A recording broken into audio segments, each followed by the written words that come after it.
dalam konsep adik-adik ini, perlu nggak kita menekankan untuk ada kesetaraan, inklusif ke semua? Karena kalau kita lihat adik-adik ini bermain dengan mereka dilatih nih, apakah misalnya dari 100 orang yang dilatih 100 semua lulus ini, karena pasti butuh kecerdasan emosional yang luar biasa. Oh iya, gitu kan?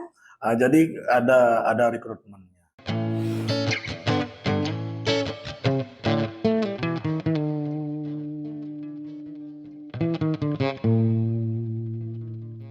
Selamat sore Sobat PKBI dan Kik News. Hari ini bersama dengan saya Nurul, kita akan berbicara sedikit ya, ngobrol-ngobrol nih sedikit tentang rencananya kan ada World Children Day nih Pak, tanggal 20 November ini yang akan dirayakan di seluruh dunia. Jadi ini sebagai bagian dari kegiatan program kami, yakni komunikasi resiko dan pelibatan masyarakat dan anak. Dan kami juga sudah berkegiatan di SLB di Sumbawa kemarin sebagai salah satu program dampingan kan. Nah, tema kali ini nih kita ingin banget buat perayaan World Children Day ini kita ingin merayakannya di dalam program ya, melibatkan semua dampingan. Kemudian tema untuk tahun ini kan Pak adalah kesetaraan dan inklusif untuk anak nih. Nah, pas saya kepikiran membaca temanya dan lihat inklusif, wah kayaknya nih saya harus buru-buru ke Dikbud pendidikan khusus nih gitu kan. Kemudian saya hubungi Bu Kabid dan walaupun Bu Kabid tidak bisa hadir hari ini, alhamdulillah Bapak bersedia menemani kita di sini untuk ngobrol bersama dengan Sobat PKBI dan Kik News. Mungkin Bapak bisa perkenalkan diri dulu dengan para pemirsa ini, para penonton, teman-teman semua. Baik, para pemirsa semuanya, sebelum saya akan mulai perbincangan kami dengan PKBI, saya akan perkenalkan diri bahwa saya adalah subkoordinator peserta didik di pendidikan khusus Dinas Pendidikan dan Kebudayaan Provinsi Nusa Tenggara Barat. Nama saya Slamet Riyadi, MPD, dan alhamdulillah saya ditugaskan untuk mengurus peserta didik di bidang pendidikan khusus. Mungkin demikian. Terima kasih lagi loh Pak, sudah dari meeting langsung rapat ke sini demi acara hari ini podcast. Nah, balik nih ke tema yang ke tema tahun ini, kesetaraan dan inklusif untuk semua nih Pak. Nah, waktu saya dengar tuh saya mikir, apa sih sebenarnya kesetaraan dan inklusif ini nih kalau menurut Bapak? Jadi kesetaraan itu yang dimaksud di sini adalah kesamaan seluruh masyarakat di dalam memperoleh pelayanan pendidikan, pendidikan yang baik dan berkualitas tanpa membedakan semuanya. Jadi yang dimaksud semuanya di sini tanpa membedakan suku, agama, ras, dan tingkat ekonomi. Lebih-lebih di sini ya berbicara kesetaraan juga lebih tidak membedakan keterbatasan fisik. Jadi kita melayani semuanya tanpa membeda-bedakan, seperti itu. Anti diskriminasi berarti Pak ya? Semuanya ya. Ini apakah anak-anak membutuhkan itu Pak ya? Maksudnya kesetaraan kalau kita berbicara ya untuk adik-adik ini ya, dalam konsep adik-adik ini, perlu nggak kita menekankan untuk ada kesetaraan, inklusif ke semua? Karena kalau kita lihat adik-adik ini bermain dengan nyaman-nyaman aja gitu ya, maksudnya mungkin justru orang dewasa mungkin yang lebih ini ya terkait itu. Bagaimana nih kalau menurut Bapak?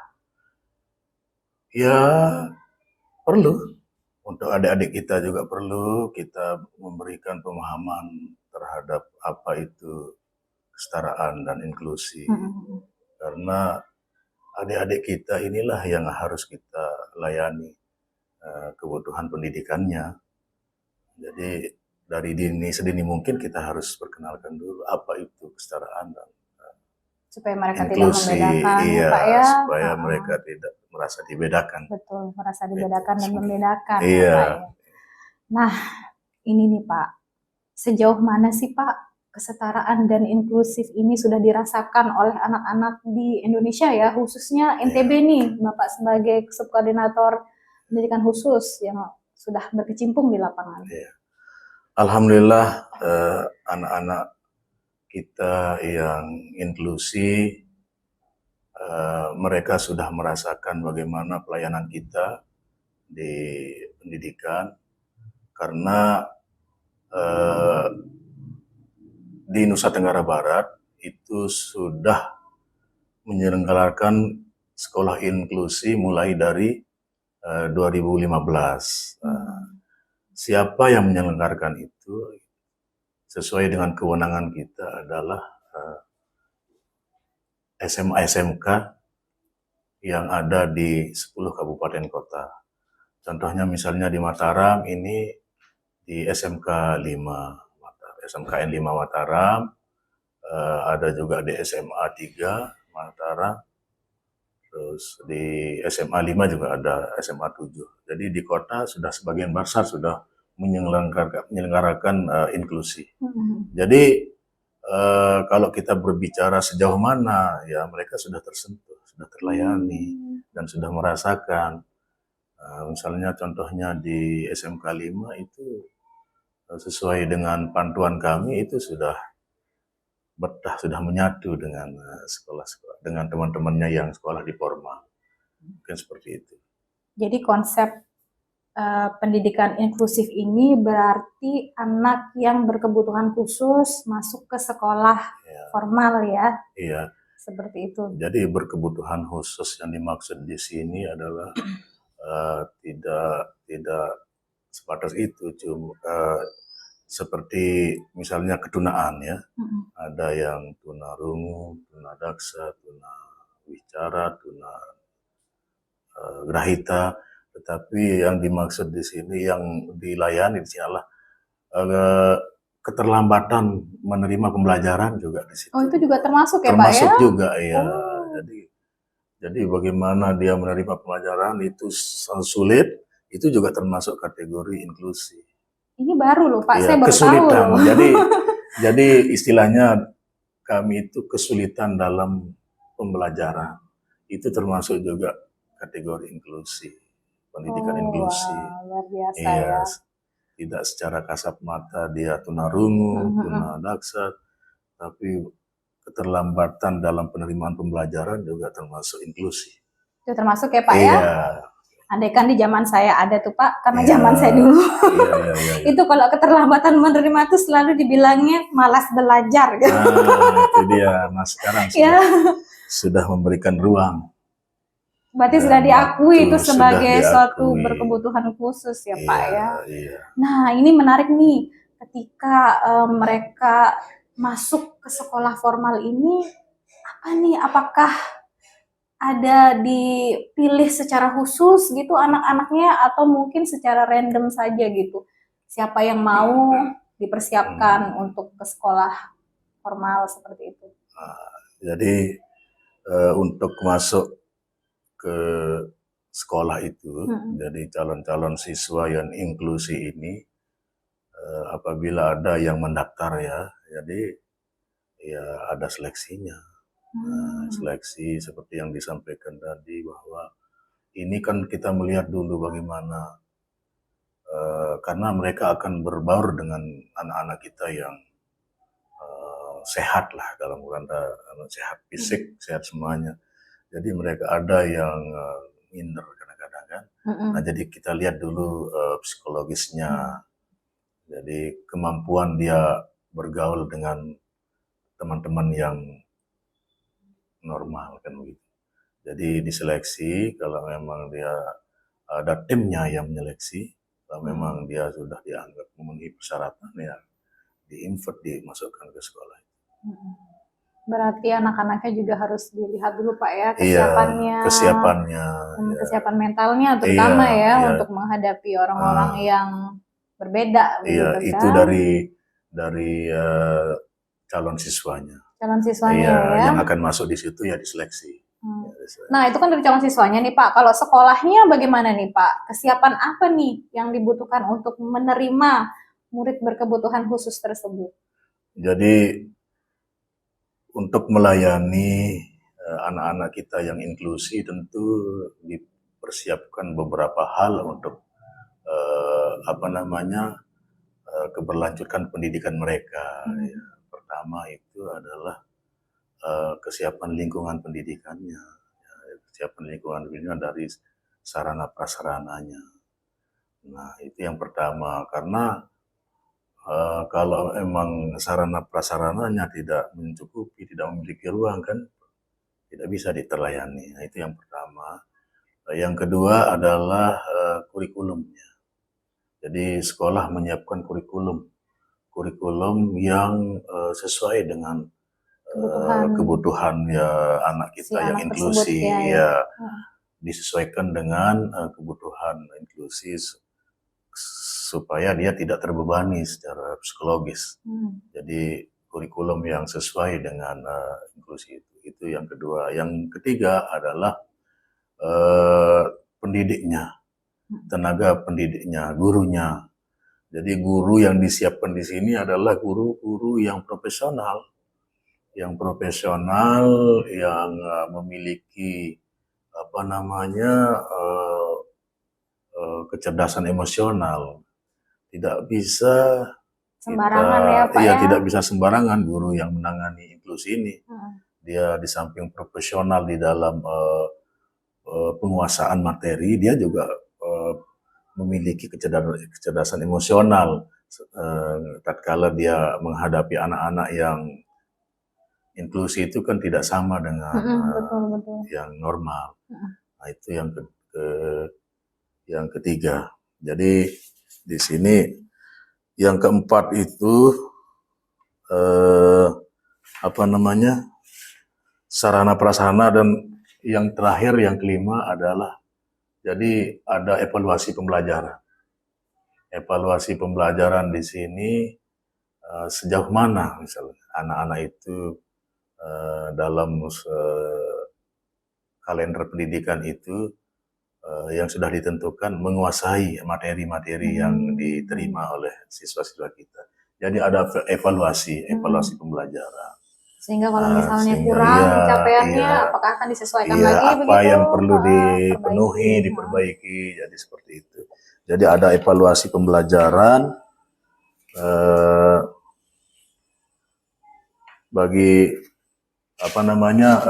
anak-anak kita yang inklusi, baik itu evaluasi di kurikulumnya dan hasil yang dicapai oleh anak-anak kita itu seperti itu. Iya. Jadi kesiapan guru, kesiapan lingkungan, kemudian keberterimaan lingkungannya. Ya, anak-anak itu ya mungkin tingkat bullying yang tidak itu dia termasuk indikator ya, karena saat ini bullying kan luar biasa ya Pak ya, isunya itu di Indonesia itu sudah mencapai 41% kalau nggak salah. Yang tidak ada anak berkebutuhan khusus aja tinggi gitu ya, tinggi. Kebayang kalau misalnya ada yang berbeda seperti itu kan. Iya, tapi untuk yang disampaikan tadi, untuk tidak terjadi kasus-kasus bullying itu ya kami di Dinas Dikbud Provinsi bidang pendidikan khusus selalu berupaya untuk mencegah, ada langkah-langkah pencegahan, terhadap kasus-kasus perundungan dan bullying, kekerasan terhadap siswa-siswa yang inklusi itu. Jadi kita memantau terus, kita bekerja sama juga dengan perlindungan anak itu, Komisi Perlindungan Anak dengan DP3 2AKB, itu kita bekerja sama bermitra dalam rangka langkah pencegahan dulu ya, bukan penanganannya. Betul. Ya, yang mana kita juga kan bermitra Pak ya. Iya, termasuk juga dengan PKBI. Jadi lebih baik mencegah daripada Ya, betul. itu yang kita dahulukan, pencegahan dulu sehingga tidak merembet kemana-mana. Betul, jadi kita Menyebar kampanye kemana-mana. sosialisasi tentang Iya. bullying ya Pak ya, stop Iya. bullying, itu yang Kita jika teman-teman tidak betul. tahu, itu yang sedang kita lakukan bersama dengan Dikbud dan DP3A Iya. juga, sosialisasi, kampanye untuk stop bullying. Iya. Salah satunya ya di SD SLB 1 Sumbawa. SLB 1 Sumbawa. Iya. Ya, betul.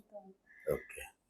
Nah ini Pak nih, kan Bapak tadi bilang sudah dari tahun 2015 ya sekolah inklusif ini, tapi kan dia sepertinya nih, saya mungkin baru mendengar gitu tren ini ya Pak ya. Kalau di luar negeri kan ini sudah lama, kebetulan adik saya sebagai salah satu yang pernah mengikuti sekolah inklusif ini, tapi di sini saya baru dengar nih, beberapa teman-teman, guru, dan kepala sekolah, sekarang kita mau coba ini sekolah inklusif seperti itu kan. Saya pernah dengar yang di Sumbawa nih, yang dengan sekolah dengan dulu Newmont ya, sekolahnya. Nah, itu sejauh ini Pak, apa sih tantangan terbesar gitu loh? Ketika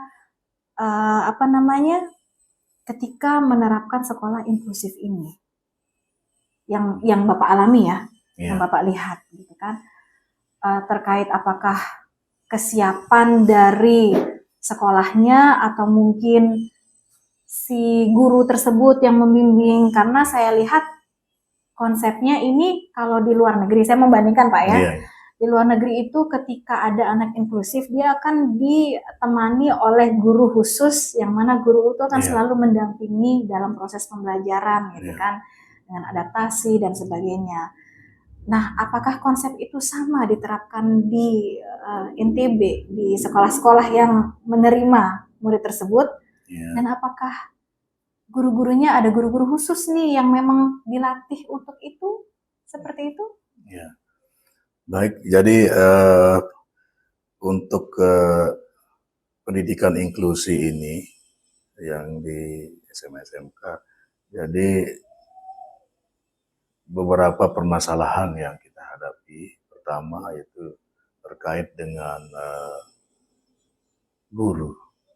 Guru kita sangat kurang untuk kebutuhan pendidikan inklusif ini, yang mengajar di inklusi, karena seperti yang saya sampaikan sebelumnya bahwa untuk keluaran dari perguruan tinggi ini untuk khusus untuk program studi pendidikan luar biasa inklusi ini sangat kurang, sangat minim.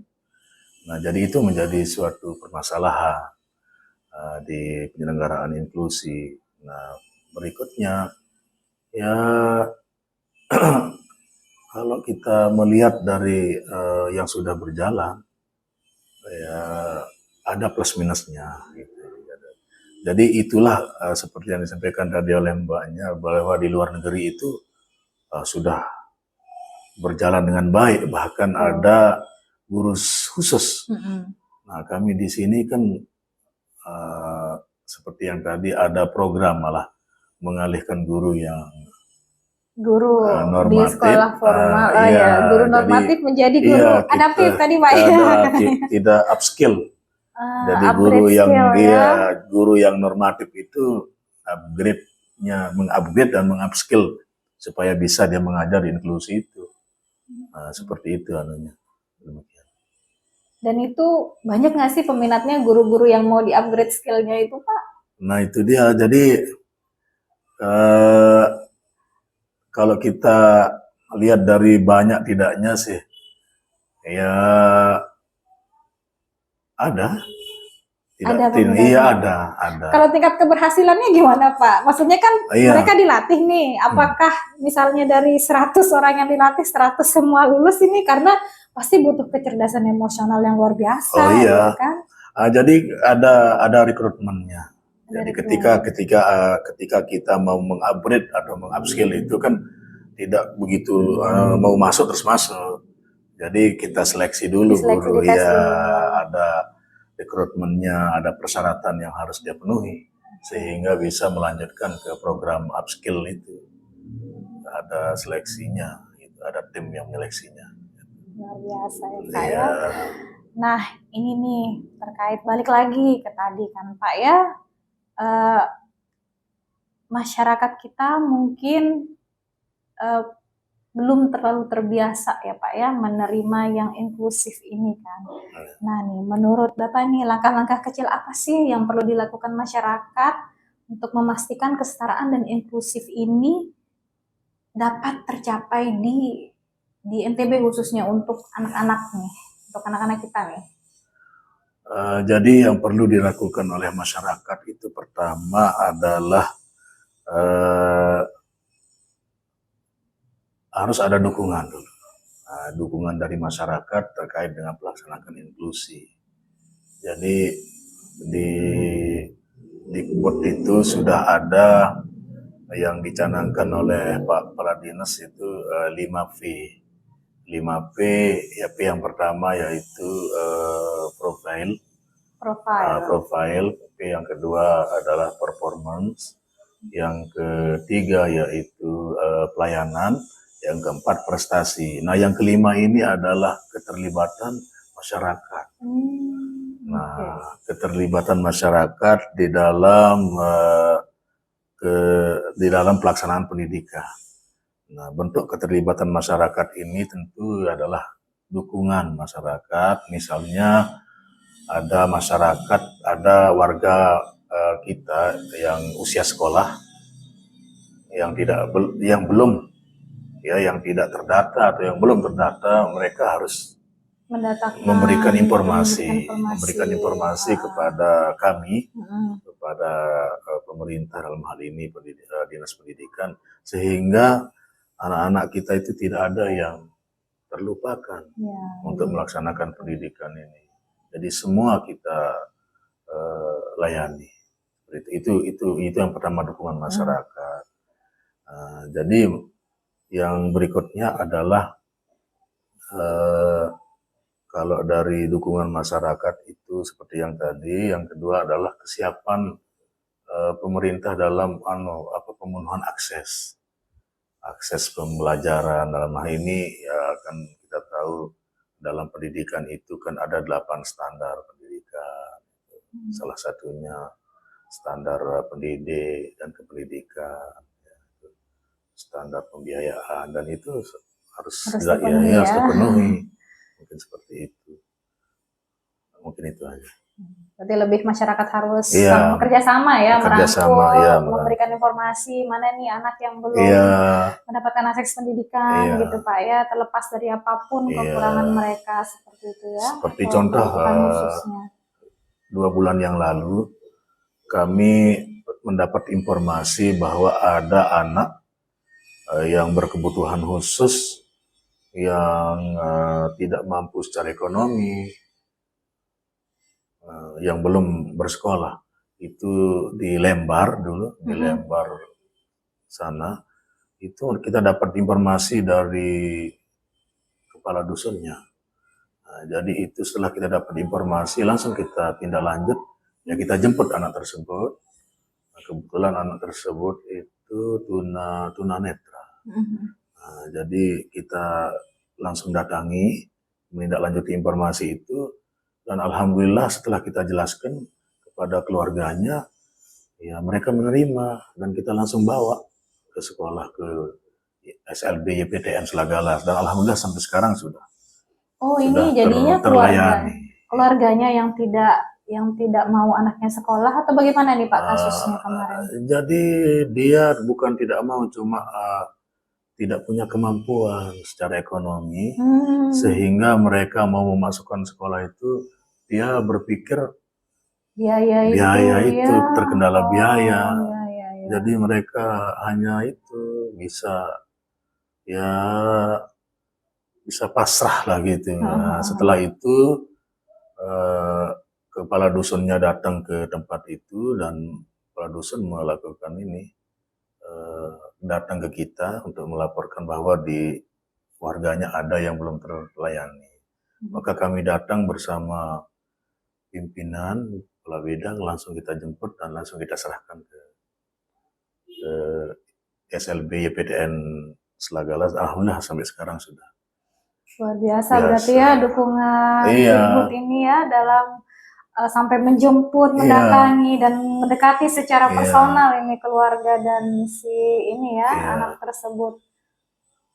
Jadi, Dan ya, jadi itu seperti yang tadi disampaikan mm-mm. itu adalah dukungan masyarakat. Jadi besar sekali dampak dari dukungan masyarakat itu terhadap eh, pelayanan kita secara menyeluruh. Supaya jangan ada anak-anak kita yang tidak bisa bersekolah Ya, gara-gara betul. kekurangan gara-gara ketidakmampuan ekonomi dan keterbatasan fisik. Jadi semua terlayani. Itu harapan kita ke depan. Demikian. Luar biasa ya Pak ya. Iya, Kerjasama intinya Pak iya ya, semua kerjasama, pihak ini. kolaborasi, sinergi. Gitu. Betul. Itu yang kita galakkan. Nah, beberapa waktu itu kan saya sempat nih berkunjung ke ruangan Bu Kabit ya, ngelihat hasil karya Iya. adik-adik nih dari SLB gitu Pak ya. Itu diajarin apa aja tuh Pak di situ tuh. Sehingga saya lihat karyanya itu luar biasa ya. Bahkan Iya. tadi Bapak juga sempat cerita bahwa Iya. sampai bisa Iya. dijual seperti itu tuh. Iya. Jadi di sekolah SLB kami eh, sudah bisa menghasilkan karya seperti yang disaksikan di ruang Bu Kabit. Jadi SLB kami sudah menyelenggarakan SLB Vokasi. Jadi SLB Vokasi yang sekarang ini ada 9 SLB yang sudah menyelenggarakan dan alhamdulillah sudah punya hasil nyata, bahkan sudah bisa dipasarkan. Ada beberapa vokasi yang dibuka di masing-masing yang 9 SLB tadi itu. Yang pertama yaitu ada membatik. Itu membatik itu sudah bisa terjual juga di masyarakat maupun bahkan Itu sekeluar kerjasama daerah. dengan industri apa gitu Kerjasama Pak? dengan DUDI, dari dunia usaha dunia industri, sudah bekerja sama kita untuk memasarkan hasil-hasil karya anak-anak kita di Berarti SLB. sudah ada pasarnya ya? Sudah ada wadah dan pasarnya. Itu yang pertama. Yang kedua itu vokasi tata boga. Tata boga mengolah makanan. Jadi sudah menghasilkan juga beberapa jenis makanan yang itu juga contohnya di SLB 1 Lombok Barat itu, SLBN 1 Lombok Barat itu sudah bisa memproduksi dan memasarkan. Nah, jadi sudah ada label halalnya, ada dari BP POM-nya sudah ada, dan alhamdulillah ya bisa menghasilkan anak-anak kita. Nah, tata busana juga ada. Tata busana, desain grafis juga ada, kriya kayu juga ada. Nah, jadi tidak hanya di SMK yang bisa menghasilkan karya-karya itu, tetapi di SLB juga sekarang sudah ya. menunjukkan hasil. Bahkan kemarin di lomba keterampilan siswa nasional LKSN itu anak siswa kita yang dari SLBN 1 Lombok Barat itu juara 1. Wow. Juara 1 nasional di Keren di mata lomba kriya kayu. Alhamdulillah yang di LKSN. Nah, belum lagi yang di Festival Lomba Seni FLS 2N itu anak-anak kita juga yang dari SLB SLB SLB 1 juga. Itu pantomim itu juara 1 juga. Ya. Terus bukan Pak. SLB 1 Sumbawa. Yang sedang kita dampingi saat iya, ini di program. Itu juara 1 juga tingkat nasional di Festival Lomba Seni, dan terakhir SLB 1 Mataram itu O2SN. O2SN itu juara 1 nasional tolak peluru. Jadi tahun ini dari SLB kita itu meraih 3 emas di ajang lomba tingkat nasional, yaitu LKSN, LS2N dan U2SN. Dan kita berharap di tahun-tahun yang akan datang kita lebih banyak lagi yang harus kita raih di tingkat nasional. Luar biasa Pak ya, Iya, di balik alhamdulillah. kekurangan mereka Alhamdulillah, ternyata iya. kelebihannya itu Iya. luar biasa banget. Itu dia, jadi mereka punya kompetensi yang luar biasa untuk bisa menjadi juara, itu luar biasa. Jadi keterbatasan apapun itu Pak Iya, ya, kalau didampingi, dilatih, betul. diasah pasti bisa nih Pak ya, Iya, bahkan lebih daripada kita Ya, dari kita mungkin yang ya. normal ya. Iya, iya. Lebih dari kita yang normal. Alhamdulillah dapat prestasi. Nah ini Pak, jadi terakhir nih ya, pertanyaan terakhir mungkin. Ya. Apa nih Pak pesan-pesan untuk anak-anak Indonesia, anak-anak NTB khususnya, mungkin buat pemirsa yang adik-adik yang menonton, mungkin apa nih yang ingin Bapak sampaikan?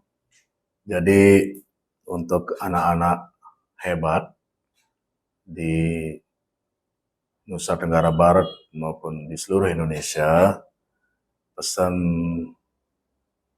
saya kepada anak-anak hebat adalah untuk selalu dan tetap bersemangat untuk menuntut ilmu, bersekolah, agar nantinya menjadi orang yang cerdas, menjadi orang yang berakhlak mulia dan memiliki keterampilan, sehingga di masa yang akan datang menjadi generasi-generasi yang mandiri, yang bisa hidup mandiri, sehingga kehidupannya lebih baik. Mungkin itu saja.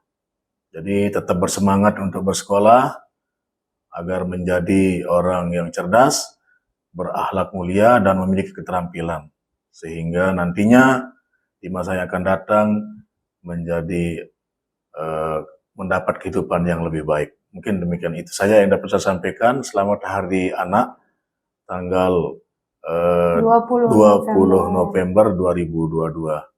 Terima kasih. Ya, itu ya buat para pemirsa, buat adik-adik yang menonton atau sobat PKBI dan UNICEF, ingat tetap terus semangat ya, apapun kekurangan kita pasti akan selalu ada jalan, akan ada kelebihan-kelebihan dari setiap individu yang bisa ditonjolkan, yang bisa membawa kesuksesan untuk masa depan kita semua. Ya. Jadi jangan putus asa, tetap semangat ya. Mari kita kerjasama semua untuk yang pertama mungkin selalu Pak ya, stop bullying ya Pak ya, itu yang pertama. Sehingga kita bisa menciptakan lingkungan yang setara dan inklusif untuk semua. Ya. Terima kasih atas hari ini perbincangannya Pak. Mungkin nanti kita bisa ngobrol lebih lama lagi Pak ya. Mudah-mudahan mudah-mudahan kita diberi kesehatan terus dan kita tetap bisa kolaborasi dalam program kita ini dan ke depannya untuk kelab berlanjutan ya Pak ya. Iya, siap. Terima kasih sudah bersama kami. Sampai jumpa lagi di podcast-podcast berikutnya. Jadi tetap jangan lupa nantikan kami selalu, anak sehat, anak hebat ya.